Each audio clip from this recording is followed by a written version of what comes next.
ভিডিওটা দেখে কি মনে হলো আমারও কি আগারগাঁও যাওয়ার দরকার না কেক নিয়ে? কারণ আমিও তো কেক বানাতে পারি খুব ভালো। সবাই আমার ফ্যামিলি মেম্বার যারা খেয়েছে সবাই ভালোই রিভিউ দেয় আলহামদুলিল্লাহ। তো আমার মনে হয় আমার ওই আগারগাঁ যে একটা কেকের দোকান দেওয়া উচিত। যেভাবে কেক নিয়ে বাংলাদেশে মাতামাতি শুরু হয়েছে মনে হচ্ছে বাংলাদেশের জাতীয় খাবার এখন ভাত মাছ না কেক।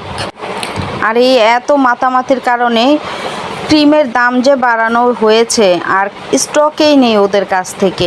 আমি নিউ মার্কেটে গিয়েছিলাম সেই সুবাদে ওখান থেকে একটা কেকের ক্রিম নিয়ে এসেছি। আমি সাভার অনেক খুঁজেছি, একটা কেকের ক্রিমও পাইনি। তো যাই হোক আমি নিউ মার্কেট থেকে নিয়ে এসেছি আর খুব চড়া দামে কেনা লাগছে। আমরা আসলে হুজুকে বাঙালি। একজনে একটা কেক বিক্রি করে ভাইরাল হয়েছে বা তার ভালো সেল হচ্ছে দেখে তার রিজিকে যে ভাগ বসানো লাগবে সবাইকে। এই জিনিসটা দেখে হাসবো নাকি কি করব সেটাই বুঝতে পারছি না। তো যতই দেখছে অবাক হচ্ছে, দিন দিন মানুষ ভাত বাদ দিয়ে কেকই খেয়ে থাকবে। অথচ একদিকে দেখেন বাংলাদেশের বেশিরভাগ মানুষ এখন স্বাস্থ্য সচেতন, কিন্তু এদিকে আবার কেকের বিজনেসও খুব রমরমা হয়ে উঠেছে। মানে শুধু আগারগাঁ না, প্রায় দেখা যায় বেশিরভাগ জায়গায় এখন কেকটা নিয়ে বাইরে বসা হচ্ছে। কেকটাকে এখন দুধ ভাত বানিয়ে ফেলছে, যেটা মোটেও করা উচিত না।